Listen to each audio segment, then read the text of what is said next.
মুহূর্তে আমি যেখানে দাঁড়িয়ে আছি ঠিক এর 30 ফুট নিচে একটা আস্ত পাতালপুরি তৈরি হচ্ছে।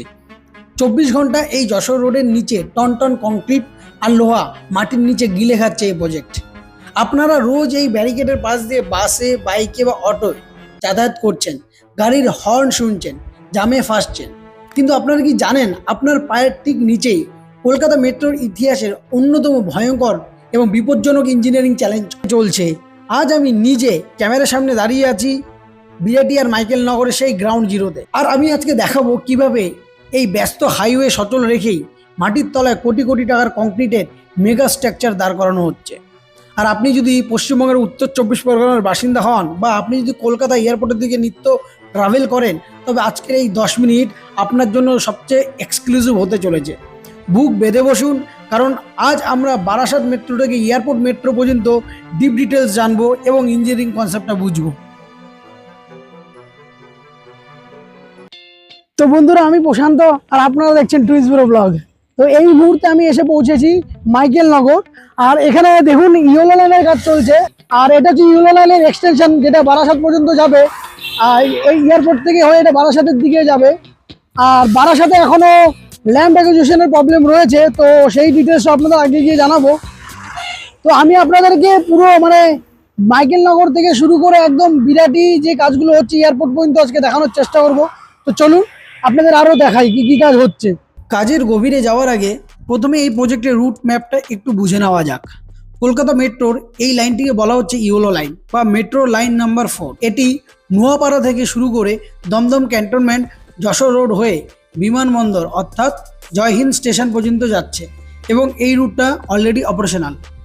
এইবার বিমানবন্দর থেকে সোজা আরেকটি রুট যাচ্ছে বিরাটি, মাইকেলনগর, নিউ ব্যারাকপুর, মধ্যমগ্রাম, হৃদয়পুর হয়ে একদম বারাসাত পর্যন্ত পৌঁছাবে। পুরো রুটটি প্রায় 17 কিলোমিটার দীর্ঘ। এই প্রজেক্টের মূল দায়িত্বে রয়েছে কেন্দ্রীয় সরকারের সংস্থা RVNL, rail Vikas Nigam limited, এবং তাদের আন্ডারে সিভিল কনস্ট্রাকশনের কাজ করছে ITD। বর্তমানে তার নাম হয়েছে সেমি ইন্ডিয়া। তো এবার আসি সবচেয়ে গুরুত্বপূর্ণ প্রশ্নে, বর্তমানে কাজের স্ট্যাটাস ঠিক কী? এই প্রজেক্টটিকে মূলত 3টি ধাপে ভাগ করা হয়েছে। প্রথম ধাপ অর্থাৎ নোয়াপাড়া থেকে এয়ারপোর্ট অংশ কিন্তু ইতিমধ্যে কমপ্লিট এবং এখানে ট্রেন চলাচল শুরু হয়ে গেছে। আর বর্তমানে সবচেয়ে বেশি কাজ চলছে এই দ্বিতীয় ধাপে অর্থাৎ এয়ারপোর্ট থেকে মাইকেলনগর অংশে। এই মুহূর্তে আমি যেখানে দাঁড়িয়ে আছি সেটা হলো বিরাটি এবং মাইকেলনগরে। এখানে স্টেশনে বক্স এবং টানেল তৈরির জন্য রাস্তা ব্যারিকেড দিয়ে ঘেরা হয়েছে।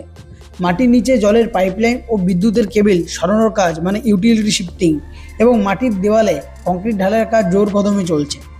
তবে হ্যাঁ, নিউ ব্যারাকপুর থেকে বারাসাত পর্যন্ত শেষ অংশটিতে জমিজটের কারণে কাজ পুরোপুরি থমকে রয়েছে এবং যা রাজ্য এর রেল যৌথভাবে মেটানোর চেষ্টা করছে। তারা পরপর অনেকগুলো মিটিং সেরেছেন বারাসাতে যে জমিজট হয়েছে সেটা ঠিক করার জন্য।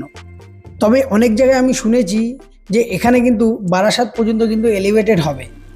এটা ঠিক কি ভুল সেটা ভবিষ্যৎই বলবে। এছাড়াও তো বন্ধুরা, এইবার শুনুন এই প্রজেক্টের সবচেয়ে বড় ট্র্যাজেডি আর এর পিছনের আসল রাজনীতি কি। কলকাতা মেট্রো রেল এবং রাজ্য সরকারের অফিসিয়াল সমীক্ষা ও মিডিয়া রিপোর্ট বলছে নিউ ব্যারাকপুর থেকে বারাসাত পর্যন্ত কাজটা শুরু করতে গেলে যশোর রোডে দুপাশ থেকে প্রায় 1200-এরও বেশি বস্তি ও ঝুপড়ি ঘর এবং প্রায় 400টি ছোট বড় স্থায়ী অস্থায়ী দোকান সরাতে হবে। ভাবুন, এই হাজার হাজার মানুষের পুনর্নির্বাসন না দিয়ে কাজ শুরু করা সম্ভব? একদম অসম্ভব। আর ঠিক এই কারণে বিরাটি বা মাইকেলনগরে কাজ চললেও মধ্যমগ্রাম থেকে বারাসাত অংশে প্রজেক্টের চাকা এখনও থমকে দাঁড়িয়েছে। আপনি কি জানেন এর মধ্যে সবচেয়ে জটিল অংশ হলো মধ্যমগ্রাম থেকে বারাসাত হেলাবততলা পর্যন্ত এলাকা।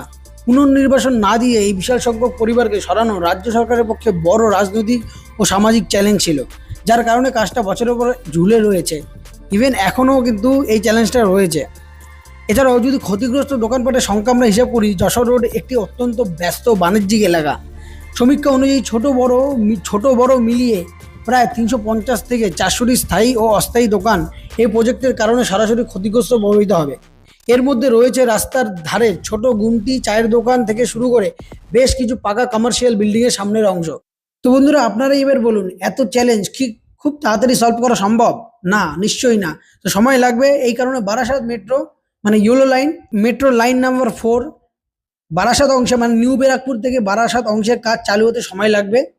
তো যখন চালু হবে অবশ্যই আপনাদেরকে দেখাবো। এবং আপনাদেরকে বলে রাখি, মাইকেলনগরে কিন্তু এখন টানেলিং এর কাজ চলছে, ডায়াফ্রাম ওয়ালের কাজ চলছে, এছাড়াও বিরাটিতে মেট্রো স্টেশনের কাজ চলছে, মেট্রো স্টেশন বানানোর কাজ চলছে। এবং এই যে ইউলো রুটটি যেটি 17 কিলোমিটার স্ট্রেচ, সেটা কিন্তু কানেক্টেড হবে এয়ারপোর্টে। এবার এয়ারপোর্ট থেকে একটা রুট বেরাবে যেটা অরেঞ্জ লাইন, সেটা কিন্তু কানেক্টেড করবে নিউ গড়িয়াকে, যেটা টোটাল 39 কিলোমিটার স্ট্রেচ। এবং এখানেই কিন্তু সেই কাজটা চলছে, মানে ভিআইপি রোডে আপনার এই মুহূর্তে আমি ভিআইপি রোডে আছি, এবং ভিআইপি রোডে কিন্তু ঠিক মেট্রোটি এখান থেকে কিন্তু আন্ডারগ্রাউন্ড হয়ে যাবে। এই দেখুন এখানে কিন্তু সেটারই কাজ চলছে, এখানেই ব্যারিকেড দিয়ে ঘেরা রয়েছে। আর এছাড়াও এইসব জায়গায় কিন্তু ক্যামেরা নিয়ে ভিডিও করতে দেয় না। তো আপনি পাবলিকালি যতটা রাস্তা দিয়ে যেতে যেতে যতটা ভিডিও ক্যাপচার করতে পারবেন, ঠিক ততটাই শেয়ার করতে পারবেন পাবলিকের সাথে। তো আমি বিরাটি স্টেশনের ভিতরে ঢুকতে গেছিলাম, তো সেখানে আমাকে বাধা দিয়েছে এবং উনি আমাকে পুরো ডিটেলসটা বললো, এখানে এখানে কি কাজ হচ্ছে আর বারাসাতে কেন কাজটা আটকে রয়েছে। সেই আধিকারিকের সাথে আমার কথা হয়েছে, উনি খুব আমাকে হেল্প করেছেন এবং জানিয়েছেন। তো যাই হোক, এই দেখুন এখানে এই কাজটা কিন্তু এখন এখানে চলছে। তো এটা হচ্ছে অরেঞ্জ লাইনের কাজ চলছে, যেটি কোথা থেকে, যেটি আপনার এয়ারপোর্ট থেকে অরেঞ্জ লাইন যেটা বের হয়ে নিউ গড়িয়াকে কানেক্টেড করবে। তো যাই হোক বন্ধুরা, আগামী দিন এই অরেঞ্জ লাইনের উপরে আরেকটি ভিডিও বানাবো রুট ম্যাপ সহকারে, পুরো ডিটেলস দিয়ে গ্রাউন্ড থেকে। তো যাই হোক বন্ধুরা, এই তো ছিল বারাসাত ও মেট্রো ইউলো লাইনের আপডেট। যদি ভালো লেগে থাকে লাইক করবেন, কমেন্ট করবেন, সাবস্ক্রাইব করতে একদম ভুলবেন। সাবস্ক্রাইব কিন্তু অবশ্যই করবেন আমার চ্যানেলটিকে।